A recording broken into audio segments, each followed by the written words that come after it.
Welcome back to the Legit Day Job Podcast. I'm Cody. I'm Sean. And I'm Kay. And this is our Legit Day Job. This is what we do every day. Whatever Sean said before. Sean had a bit of an oopsie on his way to work today. What do you mean he's right here? Yeah. He had a bit of an oopsie. He's has a mild case of amnesia. May not quite remember the things he usually says at the beginning of the episode. Yeah. Shovels to the head will typically do that to you. Yes, indeed. Why don't you tell us about that, Sean? How did you take a shovel to the head this morning? Please elaborate. Well, you see, I woke up this morning, As we all do. as we all do. Yes. I brushed my teeth, As we all do. and then I was reminded briefly of Son of Godzilla, Mm-hmm. and then I immediately had to get the thoughts out of my head. And this led you to a shovel. To the head, yes. Interesting. Welcome to day 11 of Toho-thon. Was that the son of Godzilla that took the shovel to your head, or No, was it was myself to Are- get the are- Son are of we- Godzilla out of my head. Okay. This isn't context of All Monsters Attack, where the son of Godzilla literally came out of nowhere and hit you in the head with a shovel. You just tried to forget about the son of Godzilla, the movie. Yes. Gotcha. Yeah. I gotcha. Yeah. So day 11. is that why his voice is a bit lower A pitched? bit lower pitched. Yeah. Yeah, it must be. Truly, it must be. So this episode, we will be talking about Avengers 1968, also known as Destroy All Monsters and All Monsters Attack. Mm. Mm. Let's begin, shall we? So Destroy All Monsters. General rough plot recap is you got Monster Island. Jurassic Park? I'm sorry. So this is the only film that does not take place in the year it came out. Destroy All Monsters was set in, I think, 1999. I believe that was what it was set in. I don't remember. Of course, that's not our 1999. The implication was that when this film came out, it was, the future. Right. Meaning Jurassic Park. Meaning Jurassic Park. So humans in the future have rounded up all of the monsters on the planet and shipped them off onto Jurassic Park, which is just this remote island in the middle of nowhere in the ocean. And because no one could see this one coming, aliens come down and basically mind control all of the monsters on the island, as well as all of the scientists on the island, and try and destroy the Earth. That's a pretty accurate rough plot recap, to be honest. That's Destroy All Monsters.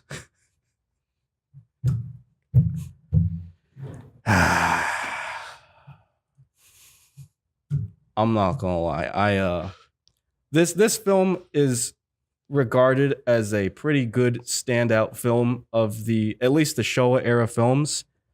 I think this is one incredibly overrated film.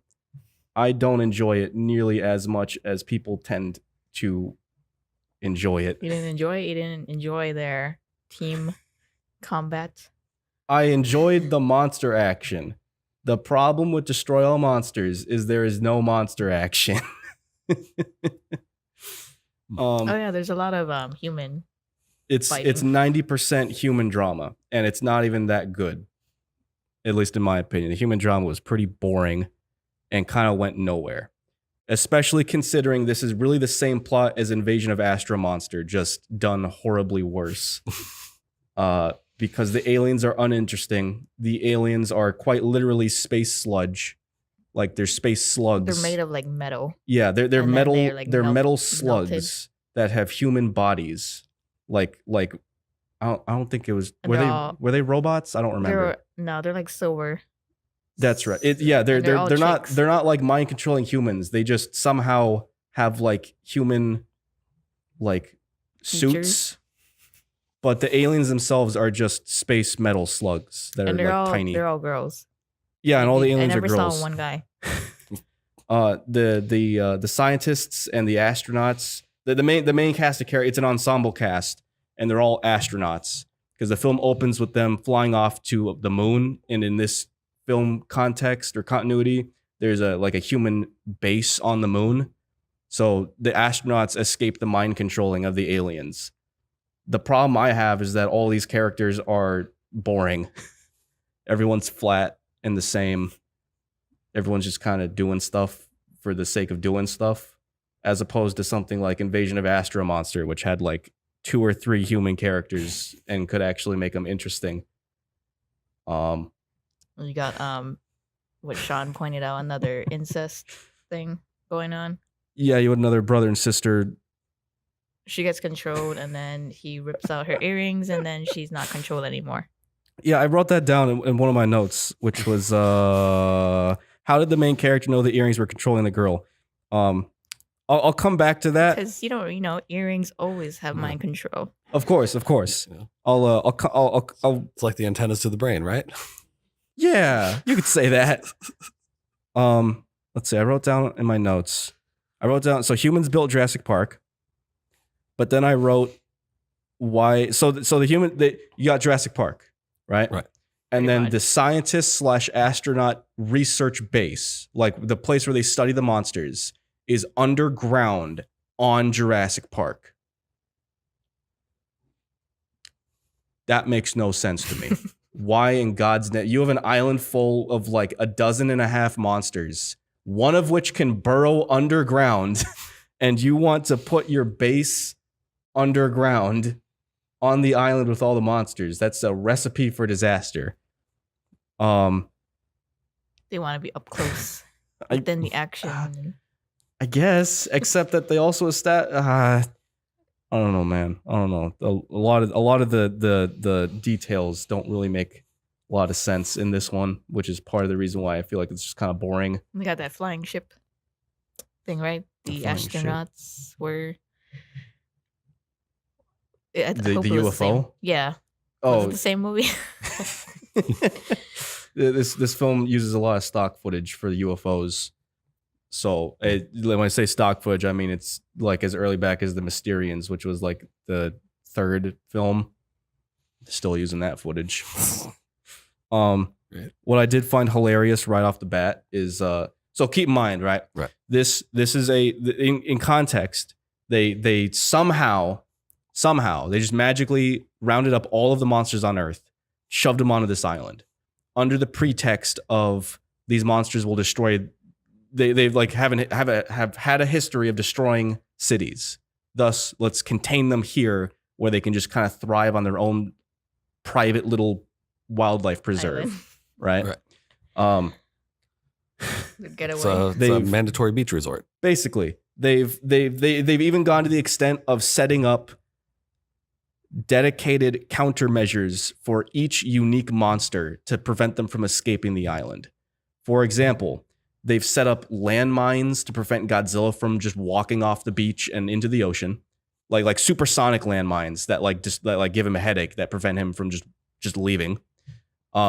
The whole place is encapsulated in like a Dome or something. yeah, it's like a sonic bubble to prevent flying monsters from just flying away. Okay. Just like specific anti-monster countermeasures for each unique monster. What I found hilarious is that they even kidnapped Mothra and threw her Oh, on the yeah. only The larva. despite the fact that in every single film Mothra was a good guy. Yeah. Even in her solo film, she only destroyed the city because humans kidnapped her people. Yeah. I don't know why they. I don't know why they'd. In this one, she was a larva again, right? Yeah. The previous one, she was a moth, and then Was she? Oh, well, yeah. The previous one was Ebera. Was that the last time we saw Mothra? yeah. Yeah. I mean, to be fair, this one is in the future, so that There was one like more Mothras. Produced. probably. This one doesn't really take place in continuity with any of the other films either. Oh, okay. Also, I mean, if nothing else, just considering the roster of monsters. In this film, there's There's no King Kong though. no King Kong. Isn't he a monster?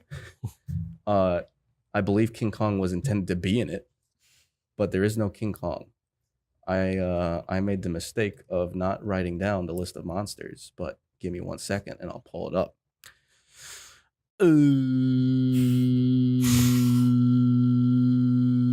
In this movie, you got Godzilla, Rodan, Anguirus, Gorosaurus, who is from King Kong Escapes, Mothra, Godzilla's son, also known as Manila, that's its actual name, Manda, the snake from Atragon, Kumonga, the spider from Son of Godzilla, Baragon, who I don't even think makes a proper appearance in the movie. More on that in a bit.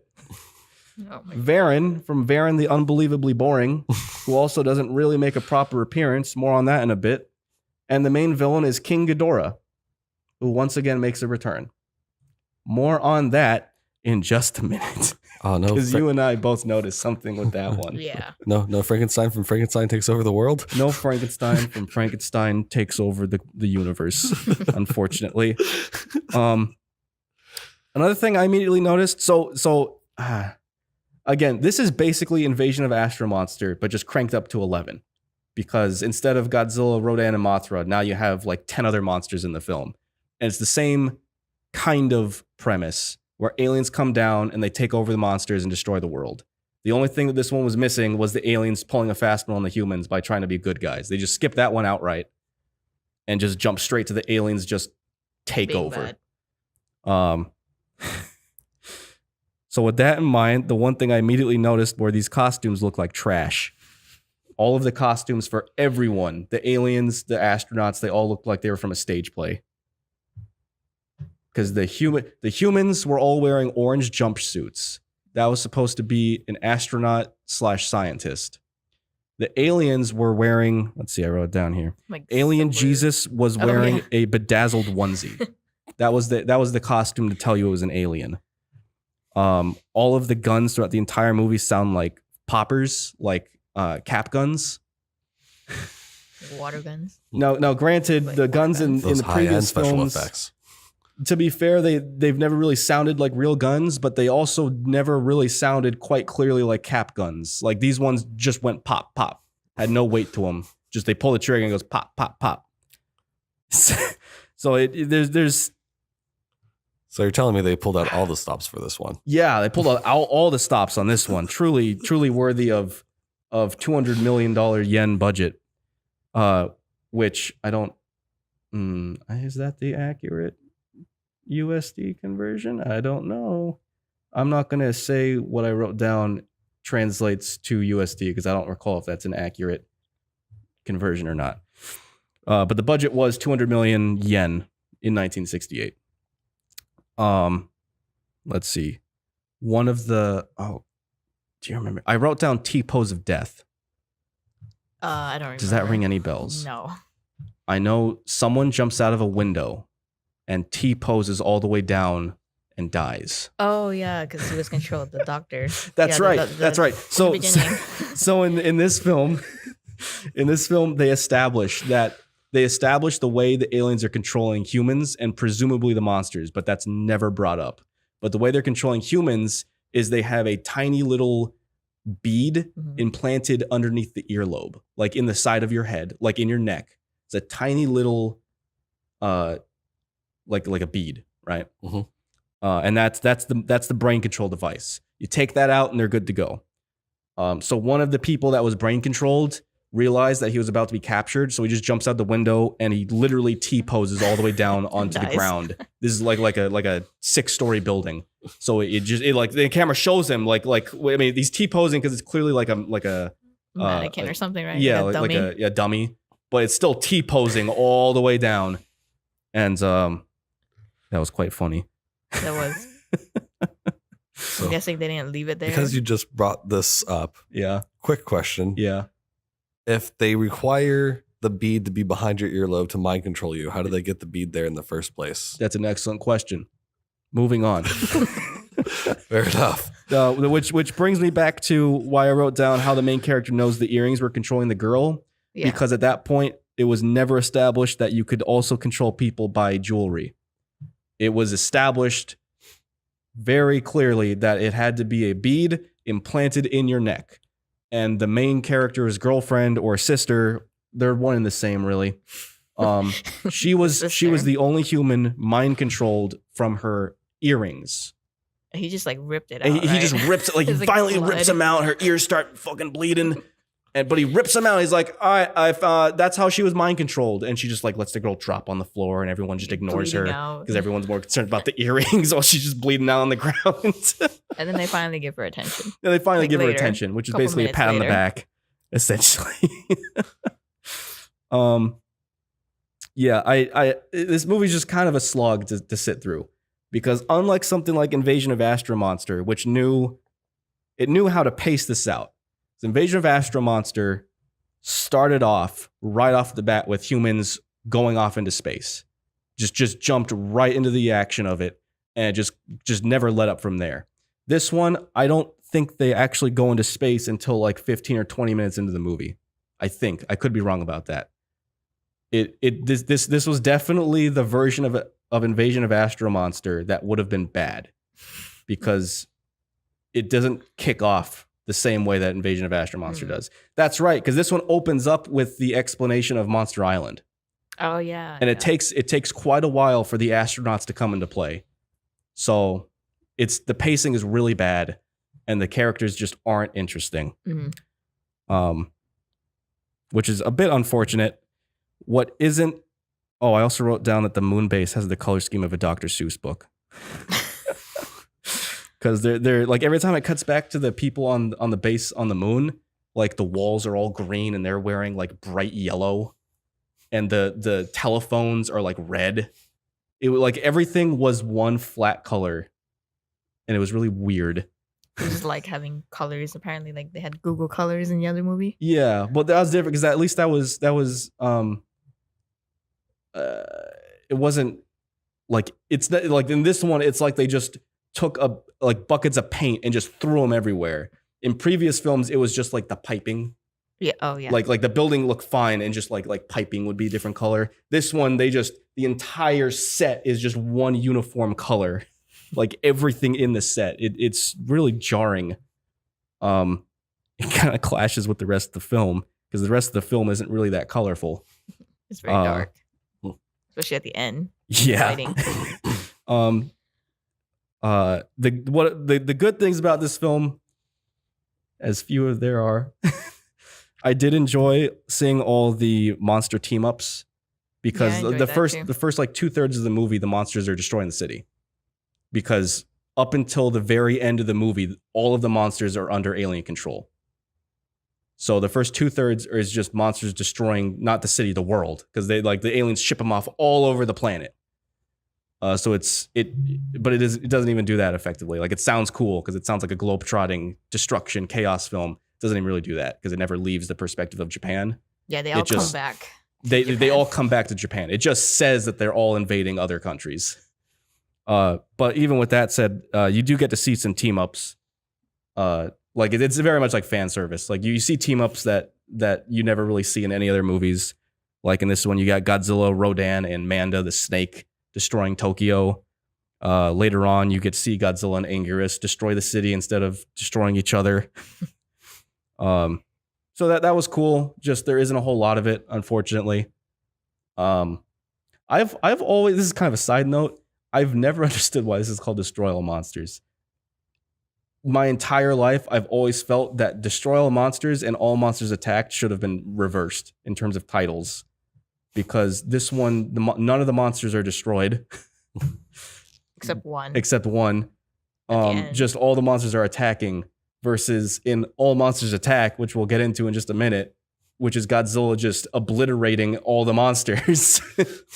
So I feel like that one was a bit weird. Titles should have been flipped. Let's see. Alien Worms, I got that one. How could we forget the most tenseful scene in the entire movie? The like 2.5 minute, 3 minute long scene of let's see, I'm gonna read this verbatim. Guy shoots laser at ball. I don't know. It's not bringing up anything in my memory. So the movie sets up a plot line where, and this is partially what doesn't make a whole lot of sense to me, because they establish again quite clearly that you can interrupt the mind control by taking out the beads from the people, and that just instantly gets rid of the mind control, and the person just has like amnesia, or like they don't remember the period of time that they were mind controlled. However, out of nowhere, they then establish, like halfway through the movie, that also on the moon base, there is also a second device which now needs to be destroyed in order to interrupt the mind control. Now, I could be misremembering some things. They might have stated that this is for the monsters specifically. That still wouldn't make a lot of sense to me. But whatever. There's now something on the moon that the astronauts have to go and destroy in order to interrupt the mind control aspect, presumably for the monsters, right? Right. So it sets up this whole scene of this team of like 6 astronauts taking their like EDF style vehicles onto the moon, digging through the moon. They find like an alien tunnel in the moon, and they find think of something like they find like a cylinder capsule or whatever with just a ball inside of it. It's like just floating in the center. That's what they gotta destroy. Okay. It sets up this super tense scene. It's like a 2.5 minute, 3 minute long, just uninterrupted scene of the main character just standing there shooting a laser at the ball. And I say it's tense because it's like 3 to 4 shots just on loop, getting faster and faster throughout this 2.5 to 3 minute long scene. It goes from like a close up of the guy's face as he gets more and more intense as he's shooting at the laser to a close up. What? He starts sweating. Yeah, he starts sweating later on. To a close up of the ball, the camera starts like shaking around as it like gets close to the 3 minute mark to imply it's being destroyed. To like a wide shot of the entire astronaut crew as everyone's just kind of awkwardly standing there as the main characters, because it's only one guy with a laser. It's not like all of them are firing a laser at this thing. It's just one guy with a laser. Didn't he like the laser like wire or something connected to his gun catch on fire? Yeah, So yeah. like At one point, the cable line to the laser gun like catches on fire because it's like so intense. Music starts ramping up and up. The cuts get faster and faster, and the ball just kind of falls. It doesn't explode or anything. It just drops. It doesn't get destroyed. It's Yeah, just disconnected. It's very clearly supposed to be an intense scene, but it just falls flat. The only thing intense is the music. Really, everything else just kind of just flat like the movie. But so what was the tension in that scene anyway? Is it like where it's like he's got one shot with the laser gun and he was worried he was gonna miss? Nope, there weren't any aliens to shoot at them or anything like that. It was just they're there in the room. They have an unlimited amount of time, with the exception of the monsters that are currently wreaking havoc on Earth. But like it's not like there's like a ticking time bomb in the room with them. They themselves have an unlimited amount of time, no adversaries.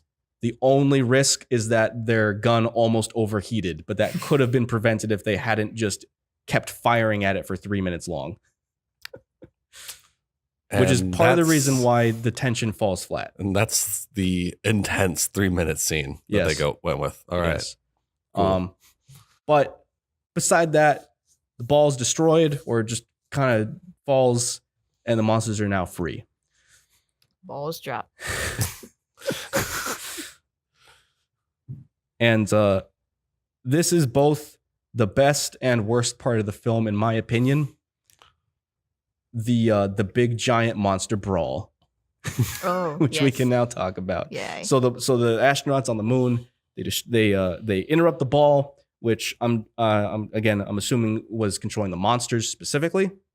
Ball gets dropped. All the monsters are free. Huzzah! Hard cut to like the base of Mount Fuji, or like an outskirts with Mount Fuji in the background, and like it's really bizarre. You got this like it's like a it was like a wildlife show. It like hard cuts to like this like a super wide pan of this obvious set, like because it's just like a huge grassland with like forests around it. very much like a boss arena kind of thing. And you have this random character with a news reporter going like, yeah, bringing you live. We're at the day of the big showdown. I see Godzilla over there coming over with his son. It's just like the whole roundup of all the monsters just walking into the boss arena. Yeah. Just randomly. No setup for it or anything. Just they drop the ball and it's presumed all the monsters are now free of the mind control. Not presumed because the astronaut calls HQ on Earth and they're like, HQ is like, hey, you did it, boys. The monsters are free now. Huzzah. And then it hard cuts to Steve Irwin narrating all the monsters just showing up in the boss arena. I guess they're all now just buddies with each other. So yeah, you got Steve Irwin going, yeah, Anguirus is coming over here. What's that? I see Rodan flying in from Africa. And it's just like all the monsters just round up, and then King Ghidorah just shows up out of nowhere. And This is the Avengers moment, right? This is like 15 monsters against King Ghidorah. And this is why I say it's both the best and the worst part of the movie, because it's very fun to watch, but it lasts about 2 minutes because King Ghidorah gets absolutely destroyed. Oh yeah, he gets brutally King Ghidorah is brutally massacred to the point where I was like, oh, I'm sorry, KingGhidorah. This isn't fair. Even his body is like kicked around and So dead.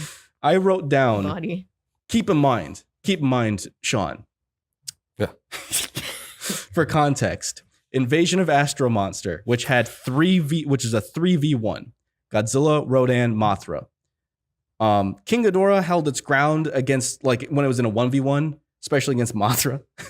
Mothra was just getting flung around. Mothra in that movie was also a larva. Yeah. So King Ghidorah just was destroying. It was like comical just how bad Mothra was getting her ass kicked. You would just like see the monsters fighting, and in the background you just see Mothra larva just fling around like Team Rocket, just because Mothra was kind of useless.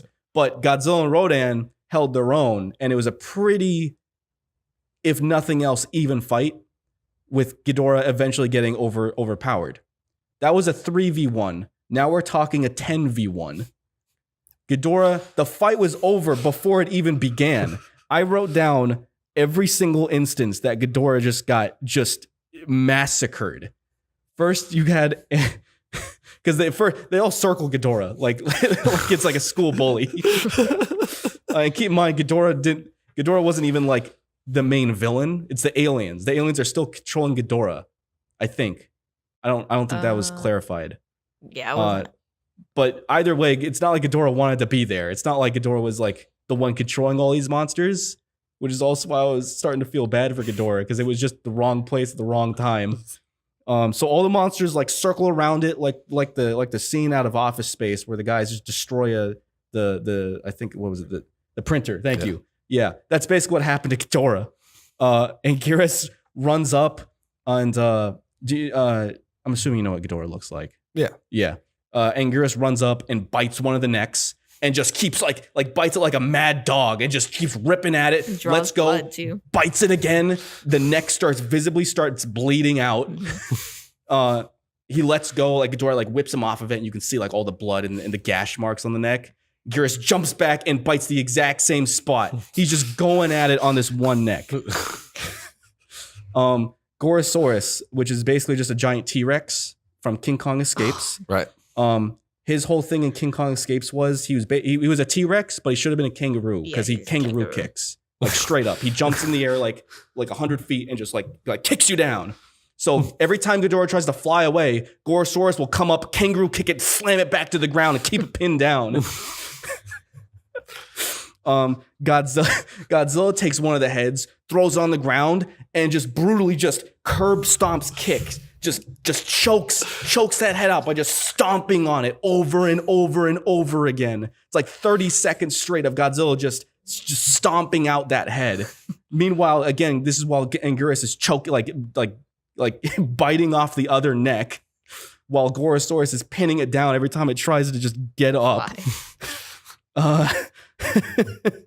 Mothra and the spider Kumonga, they both can shoot webs.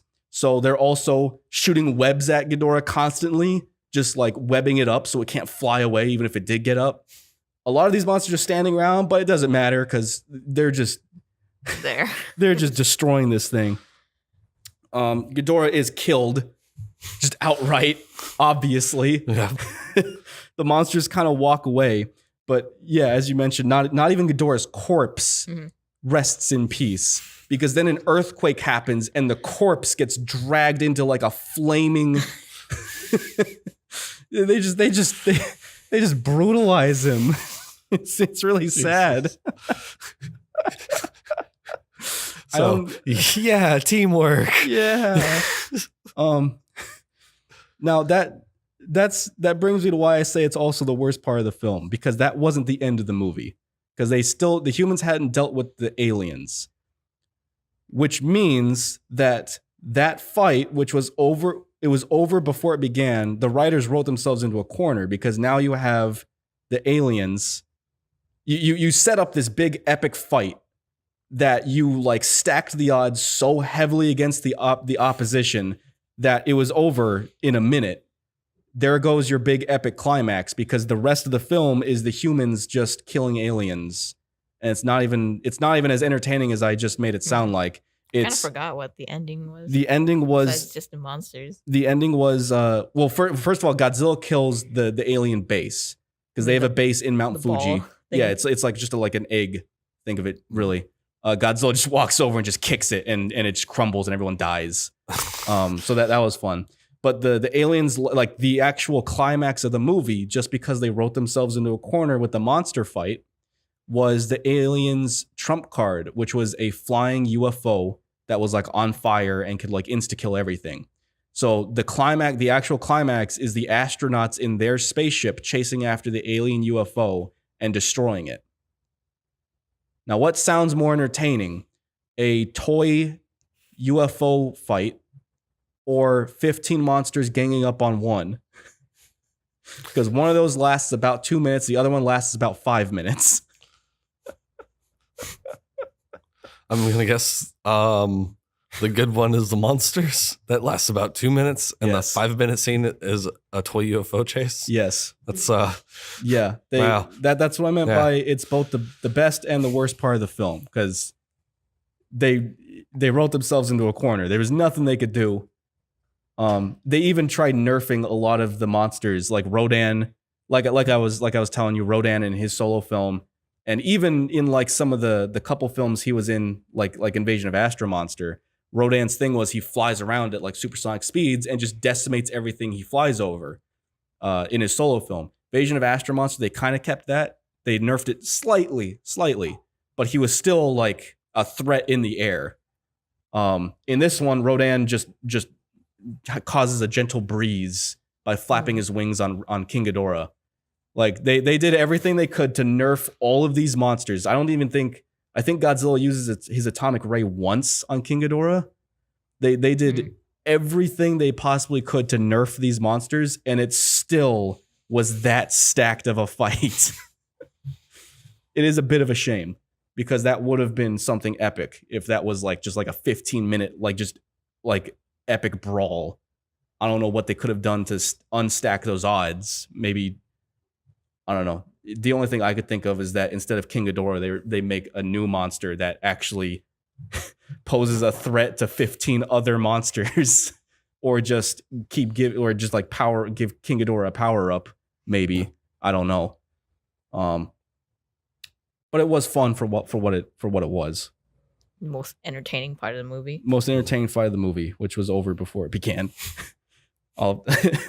That's all the notes I took on Destroy All Monsters. I don't know if you had anything else you wanted to. I think that's all the notes I have. We covered pretty much all of what I wrote down. How about you, Sean? Yeah, what about you, Sean? Yeah, no, I think that covers it pretty well for me. Oh yeah, okay. Oh, Oh yeah. Oh, you didn't sleep through it this time? You were wide awake through the whole thing? Absolutely did not. Saw every second of this masterpiece. Perfect. That is great. A new record. Did you? I give this particular one a 5 out of 7. 5 out of 7. Oh, pretty high score. Lately, you've been giving it a 4 and a 3 and 5. Well, I mean, as boring as almost the entire movie was, I will say the 2-minute monster brawl does at least make me smile. So I got to get it a little puts higher. A smile on your face. Yeah. Of course, Kay, Whoops. Oh, My it's bad. fine. It slips out here and there. It slipped out like how many times? I give it a 4 out of 10. 4 out of Just 10. because the aliens being bad guys didn't really do much. I mean, like you said, it was more like Alien Jesus. Yeah. And then that was it. I mean, the monsters were more of the entertaining part. Yeah. All of them coming together for one battle. I give this movie a 4 out of 10. That is my rating of Destroy All Monsters. How many monsters were there, by the way? That's a good question. I think it was like 10. Technically, I don't think we saw more than like 3 or 4 at a time. Let's see. One including King Ghidorah? Yeah. 1, 2, 3, 4, 5, 6, 7, 8, 9, 10, 11. 11 monsters technically. Okay, I changed my score to 11 out of 10. 11 out of 10. Perfect Wow. score. There's something you brought up, and I Yes. just realized you didn't hit on it. Go for it. There was like 3 monsters that you said were technically in the movie. Yes. I'm coming back to that in the production notes I have here. I got But you. those monsters were Baragon and Varen, the unbelievably boring. Fitting for this movie, actually. I did not even see him until you said, "Oh, Yeah. he's right there."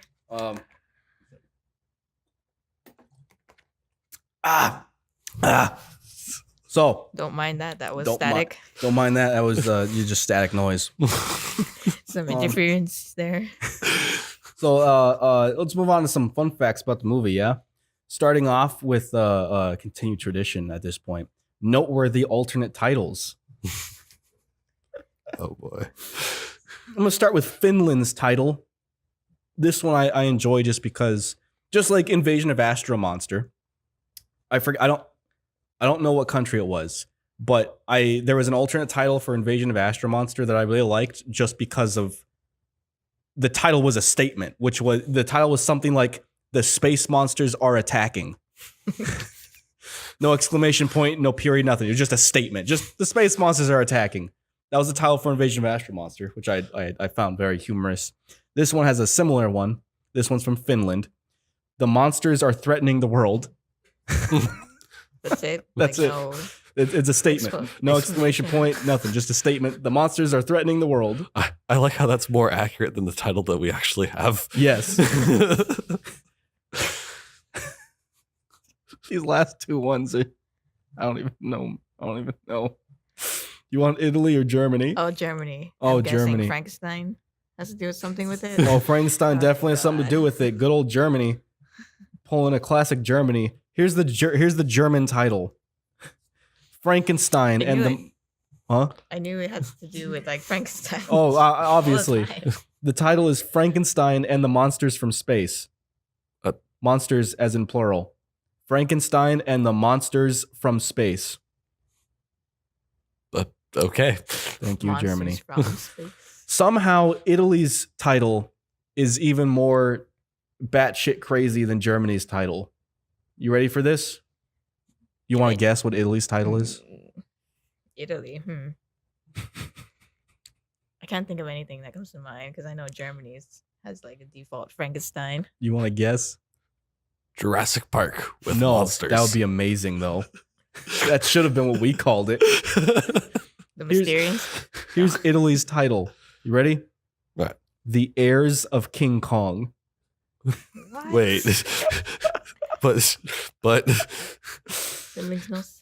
That was noteworthy alternate titles. Let's get into some production notes, shall we? I don't have a lot for this one or All Monsters Attack, so this will be kind of brief. As I think I mentioned this during when we sat down to watch the movie, Toho had intended this to be the final Godzilla film, Yeah. which is I why they remember gave that. this one a massive budget just to send off the franchise. Massive budget, which was kind of misplaced in my opinion, but a massive budget nonetheless. It did not like break box office records. It just performed better than they had anticipated. Because what you have to understand is that over the last like 8 years or so, these films have been making less and less and less and less. So they weren't really expecting much. This film grossed, so it had a budget of 200 million yen. Again, I don't have the rough translation. I forgot to copy those notes from my computer in our office. You mean the legit office? That's right. Yeah, the legit office. Everything's legit here. So the budget was 200 million yen. The box office was only 230 million yen. So it barely broke even, but that was still impressive enough to them to continue the franchise. That's how low expectations they had of this film. Wow. Yeah. Hmm. This has the second largest roster of characters in a Godzilla movie. The first being a future film that I can't wait for. It's one of my favorites. Baragon and Varan are the least present kaiju in this movie. That is due to the condition of their suits. Varan's suit, you have to keep in mind, was 11 years old, never been in any movie beyond its own film, and thus they did not really preserve it that well. I don't even think Varan was a suit in this movie. They just used, because Varan can fly. He's like a flying squirrel monster. Right. So in Varan's solo film, for the flying segment, because he doesn't fly around a lot, there's just one shot where he flies. They used like a model of Varan. I believe that's really the only time you see Varan in this movie is at the very end of Monster Island when Varan is flying onto Monster Island, because they didn't have, like, the suit was virtually unusable, unfortunately. Baragon, on the other hand, was a bit of a different story. Baragon's suit was very well preserved. However, I'm sure, maybe not. You might know of this show. I don't know if you've ever seen it. I'm 90% sure you've heard of it. Ultraman. Oh, yeah. Yeah, I've heard of it. Baragon's suit was repurposed for the Ultraman show. Several times. Baragon's suit portrayed several different monsters in Ultraman. Like, it was constantly being altered and reworked. So it's not, that one wasn't a question of can it be used? It was a question of, is it recognizable anymore? Which brings up a bizarre point in the film, because Baragon, the monster from Frankenstein versus Baragon, I mentioned that was the doggo monster that could burrow through the earth. Right. In this film, like in the script, it's still present in the final film. Despite the fact that they knew they couldn't use the Baragon suit, they didn't alter the script. So when the monsters escape from Monster Island, Baragon appears in Paris. And they have a news broadcast that says Baragon is now in Paris. And it cuts to Paris, and it shows Baragon burrowing through into Paris or France. Something like that. Burrowing from the ground. But because you couldn't use the suit, they replaced it instead with Gorosaurus, the T-Rex. And they referred to Gorosaurus as Baragon. Like, they looked at the footage of Gorosaurus, the T-Rex, coming through the dirt, and they said, "Hey, it's Baragon." Oh, I didn't even so catch that. yeah, they wrote the script and finalized and filmed it without double checking that they could actually use all of these monsters or something like that. So just a little fun fact. That's all I got on trivia for Destroy All Monsters. Just one of those don't question it moments. Just one of those don't question it moments. And to be fair, it's really only something you'd notice if you were like a diehard fan who was familiar with all of these monsters at this point. Because Gorosaurus wasn't even name dropped in its own movie, King Kong Escapes. It's just a T-Rex on the island. Yeah, I thought it was just So you wouldn't even know what that one's name was. Baragon, you'd only remember if you're a diehard fan, because it was in one movie and it was an obscure film about Frankenstein. Baragon does show up later in Godzilla movies, which is how I'm familiar with Baragon. But these are the kind of small details you wouldn't know unless you were really intimately familiar with these characters, or these monsters, I should say. So yeah, I'm sure at the time audiences weren't really scratching their heads at it. It's just a fun trivia, just fun fact. Fair enough. What wasn't so fun was All Monsters Attack. Oh, yes. I'm going to start off with the trivia on this one, just because I feel like that's much needed context. This movie was just... This movie was bad.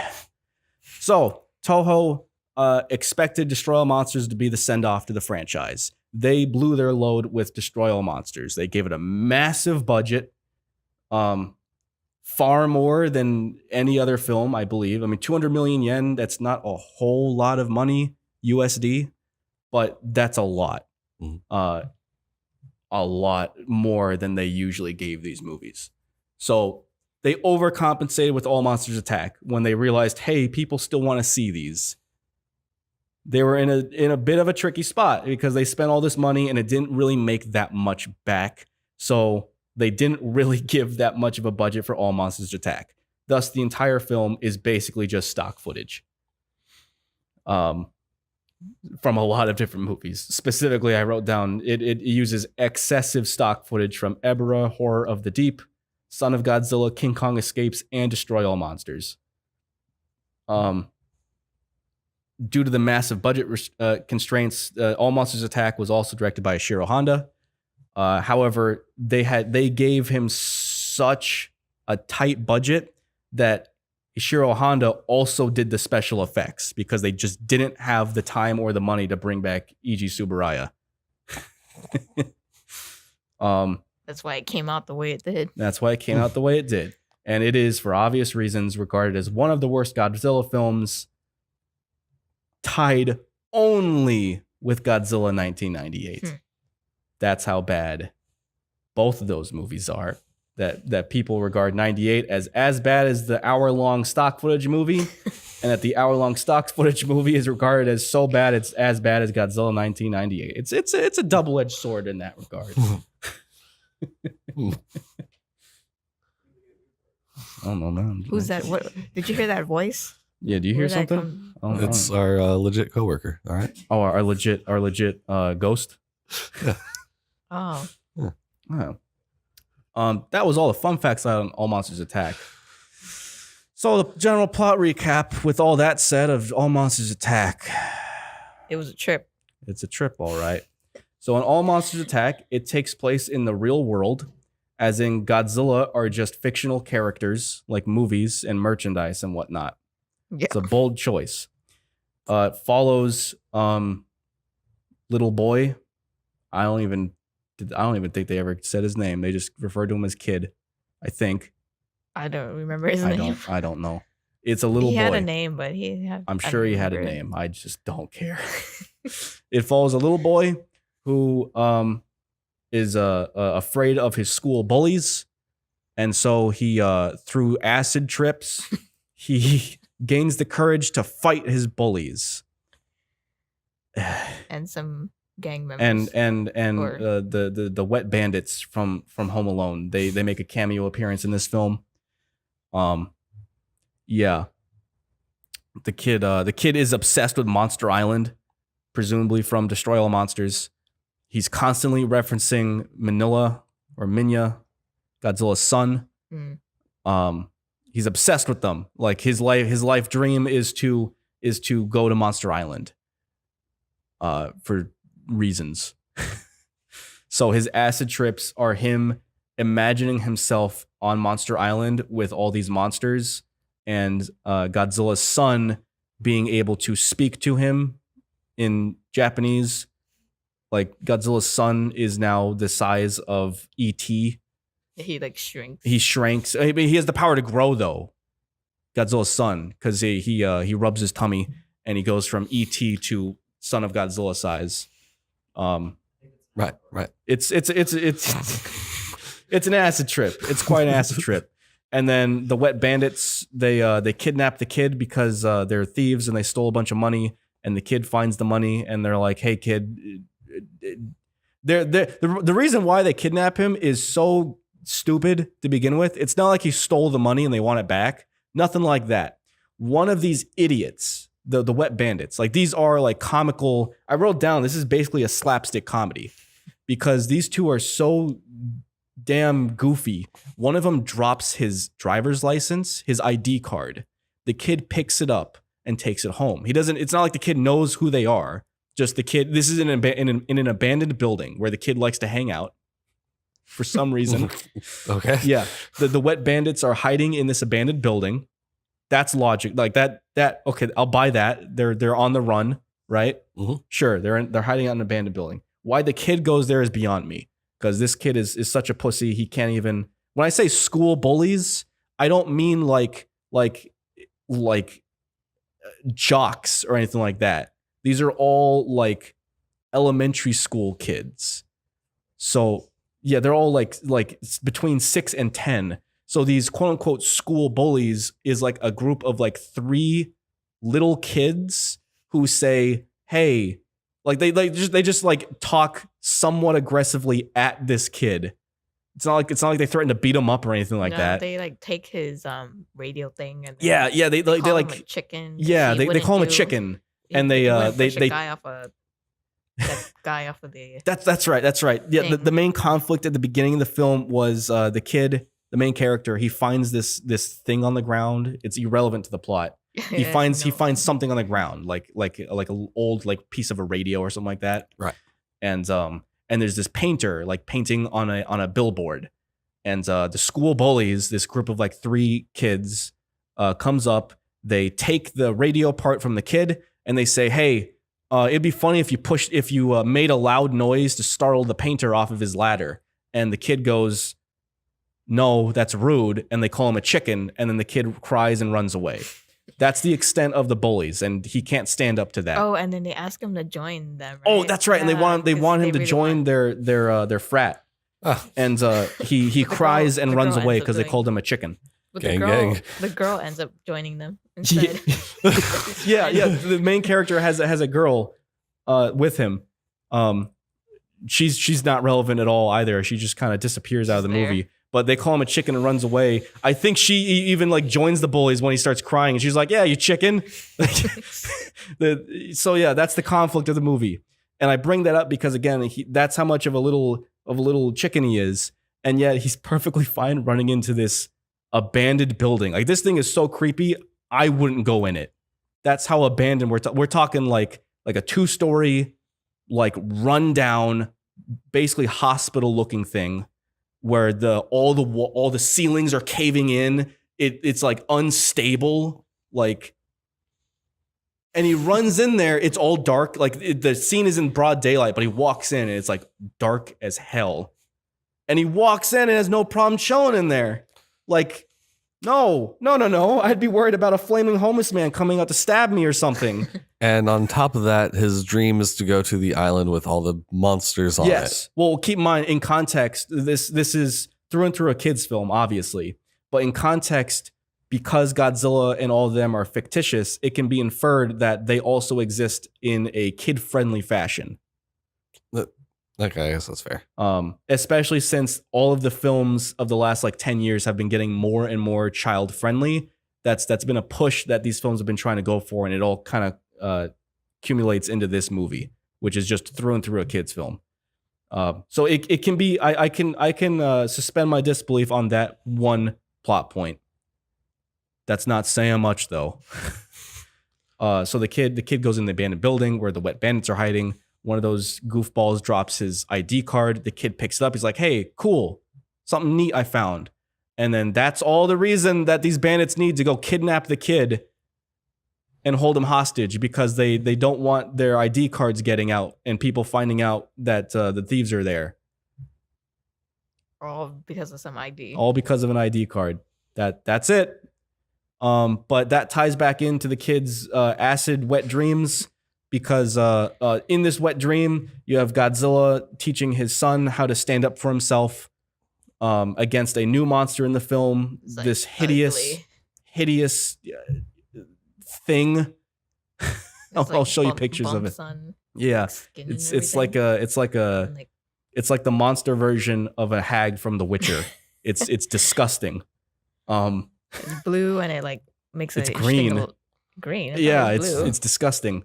Bluish. But I don't know. It's this like it's a rejected Elmo. I might have actually seen this because it's like shoots web out its mouth like a spider. Nope. Thing. Okay, then this is a different movie. It Then. laughs very. It makes a lot of autistic screeching, and it Like it's laughing. electrocutes. Yeah, when it's laughing, and it electrocutes things when it touches them. Yes.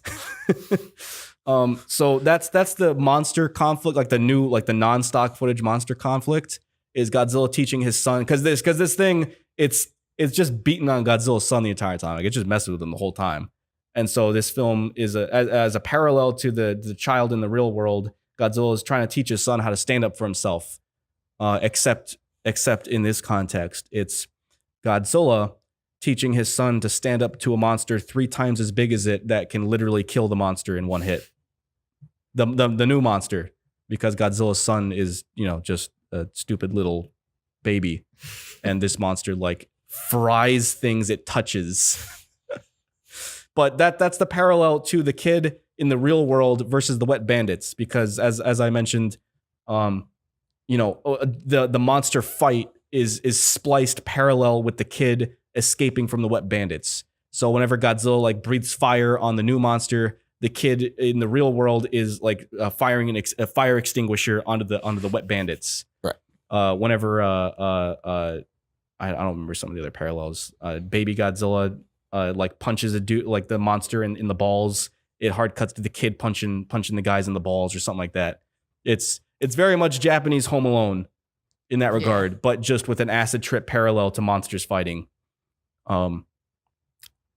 Again, it's one of those things where on paper that probably doesn't sound as bad as it actually is, but trust me, it's bad.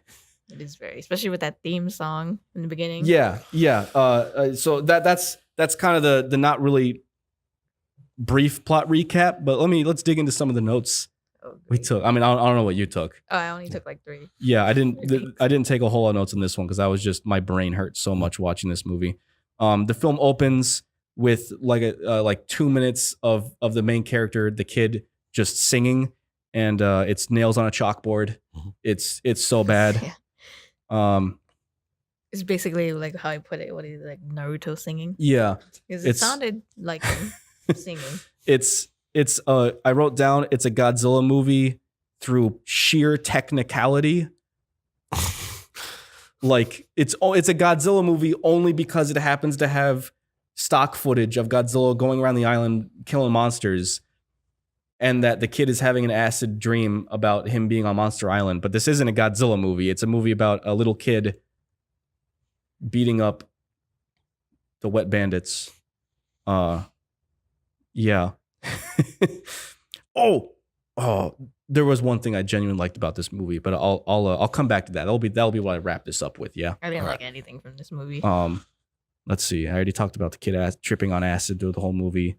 Almost every monster fight is just stock footage. Yeah. They and bad stock footage. Not the clips themselves, but like the kid with Godzilla's son on the island, like the new footage, that's all shot during the day. However, some of the stock footage, because here's a perfect example, is when Godzilla's fighting Ebirah, the lobster, right? The clips they took from the movie were at night. In the movie Ebirah Horror of the Deep, Godzilla fighting Ebirah was at night. However, the shots of the kid and Minya were during the day. So it goes from the kid meeting up with Godzilla's son during the day, and Godzilla's son going, "Well, hey kid, my dad's over there fighting a lobster." And then the kid looks over and it cuts to night when Godzilla's fighting the lobster. And then it cuts back to day with the kid and Godzilla's son talking, back to night with Godzilla fighting. Like, when I say it's bad stock footage, I mean they couldn't even be bothered to write in the appropriate time of day into these things. Also, this is just inherent just because it's stock footage. You probably didn't even notice this. The Godzilla suit is changing like every single shot because at this point they've had to make so many Godzilla suits, right?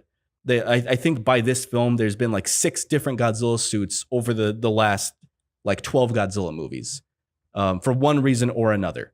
So, but what that translates to is that all of this stock footage is different Godzilla suits, so it doesn't even look right. And they made a new suit for the new footage too. Oh, great. Yep. So there was that. I wrote down, even for a trip, this movie is a trip.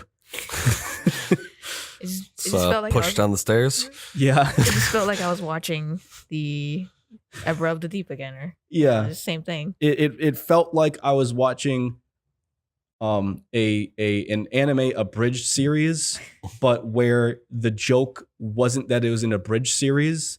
The joke was that I was watching it.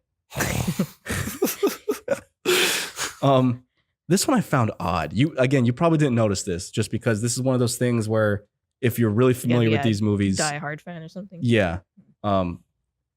So they in Son of Godzilla, I'll back up a little bit. In Son of Godzilla, that movie was a father-son movie starring Godzilla and his son, in the sense that Godzilla's son was this annoying little shithead who was crying, like it was straight up a baby. And Godzilla was this abusive dad who was just trying to teach his son how to be like Godzilla, right? Right. So Godzilla would constantly just push his son into other monsters that were like trying to kill Godzilla's son. Godzilla did not care if he lived or died. He would just push him in there as like, you deal with it, like you're on your own. I'm not going to help you in this fight, kind of thing, right? And if Godzilla's son like disobeyed, Godzilla would like straight up like raise his fist, like saying like I will beat you, like no joke. That was funny. Yeah. So there's a scene in that movie, Son of Godzilla, where Godzilla is teaching his son how to breathe fire, and in that movie, Godzilla's son can only breathe like vape rings. No joke. Like he'll just go like poof, and he'll just puff out like a smoke ring. So Godzilla like stomps on his son's tail, and that hurts the kid enough to like just out of pure like shock and panic breathe out like a stream of fire. Okay? All right. I bring that up because they use that in this film as well. However, I noticed this, and this makes no sense to me. That wasn't stock footage. They reshot all of that for this movie. Oh, no wonder it looked a bit. I thought they were doing some kind of effect thing. Yeah, it looked different because they reshot it. That made no sense to me. Of all the things to reshoot, why they reshot that, like virtually shot for shot. I don't understand why they reshot it. It makes no sense. Because in Son of Godzilla, he was shooting it. He was shooting it into a lake, right? into a lake of red, like radiated water. But in this one, they're doing it in a canyon with no lake present. And also in Son of Godzilla, it was at night. This one was at day. So they reshot it, but tried to keep it in the same framing. That makes no sense. I don't know why they bothered with that when they had no problems using stock footage of everything else. The only explanation I can think of, and this is giving them a bit too much credit, I think, is maybe they shot that first and then realized they didn't have the budget for anything else. But I don't know if I could buy that either, because it's not like they wrote out, like all the stock footage they used, it's not like they wrote that into a script, right? Right. It's not like they intended Godzilla to stomp around and kill a bunch of monsters. That's just because they had a bunch of stock footage. So I have no idea, no clue. I can't even guess, really, as to why they reshot that one thing. Also at the very end, it was really jarring. You thought it was a technical issue. At the very end, when the kid finally stands up to his bullies, first of all, this kid is like insane. Like this kid should be locked up, kind of insane. Because he like got the taste of blood from beating up the wet bandits. And so he goes back to the quote unquote bullies, who again just called him chicken, right? And this kid goes up to him. I forget what they say. They say something to him. It's probably like, you still probably a chicken, man? And instead of just going, you guys are idiots, he just leaps at them and starts beating the crap out of them, like savagely. And it was really bizarre. Remember. Yeah, you thought this was a technical issue. I think it was because of the way it was. It kept freeze framing, like strobing in the fight. I'm guessing because they couldn't actually film kids beat the crap out of each other. So because of that, the kid leaps at them and then it freeze frames, and then it'll cut to a frame of him like punching a kid. Like the entire fight is just a string of freeze frames. It's really bizarre and jarring, and it comes out of comes out of nowhere. Yeah, that was really weird. Like, that was really there was weird. Something wrong with the like the copy you got. Yeah, that was that. Before I get into my favorite part of the film, do you have anything else you want to say? No, I think I didn't take too much notes. Do you? No, cool. I don't think so. We're gonna get into my favorite part of the movie now, and I saved this one for last because this one's more of a theory. Oh, than what's anything. your score? Oh, yeah. Well, 3 Advils out of the bottle. Okay. So, John. it's a shovel to the head. A shovel to the head. Yes. Very good. Very good. Give it 5 acid trips. Excellent. Excellent. I should also specify, I don't have the budget or the box office stats for this one, but I do know, obviously, this had no budget. But this made There's no budget. this had no budget, obviously.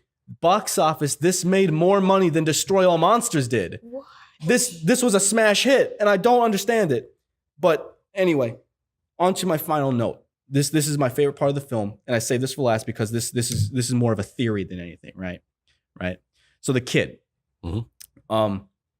part of his stupid ass journey was that his parents were never around because his dad was at work. I think his dad was gone for something. Oh yeah, he was on the train. That's right. They even His showed the dad was a train conductor, and he was just gone all day long. This takes place over the course of like half a day. By the way, this whole movie, Right.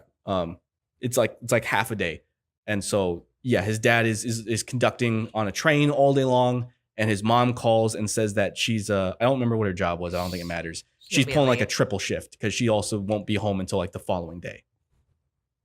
Now the film introduces another character, kind of like a side character, right? The kid has a caretaker, and they introduce this character before the parents disappear from the movie.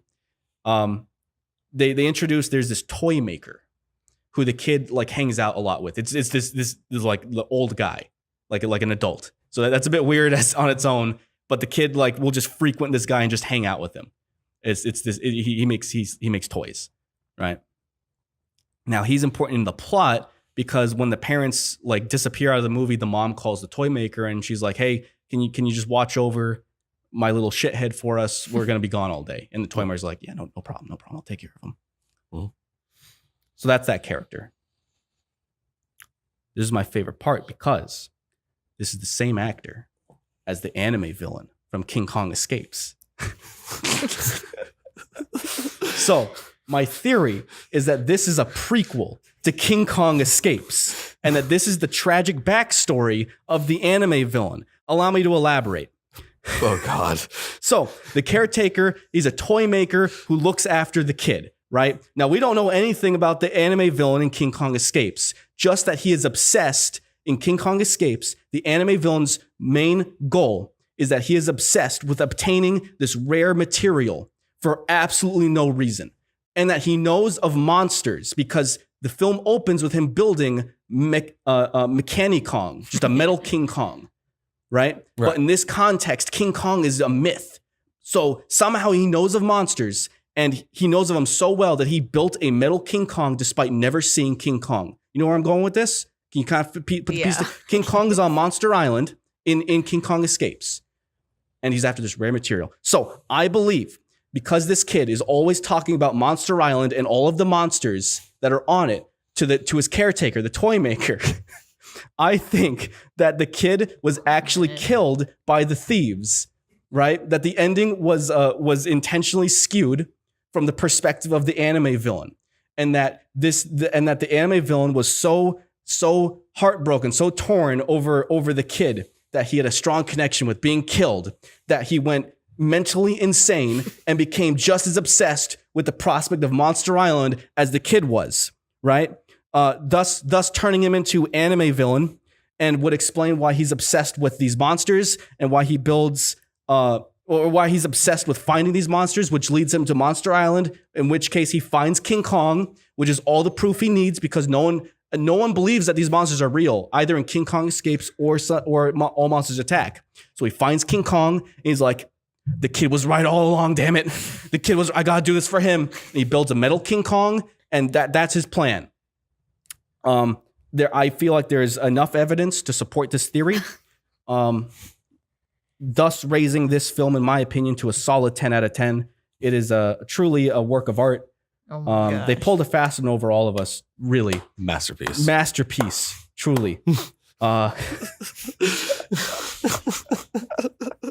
That's the only explanation I got. But that I'm convinced that this is the prequel, the origin story of the anime villain. That's the only I can recommend All Monsters Attack on that premise alone. Yes. That's I think that's about do it. All right. No comment. I've said my piece. My theory, Mhm. which will be all but confirmed. That's gonna do it for this episode of the Legit Day Job podcast. I am your host. I am Steve. And I'm Kay. Excellent. And join us next time where we're in the home stretch of the Showa era of films. So join us next episode when we sit down and talk about Almost halfway there. Don't we sit down already? when we sit down again to talk about. Are you ready? No. Space Amoeba. So you're gonna be like Space Invaders. Space Amoeba and Godzilla versus Hedorah. Hedorah. Hedorah.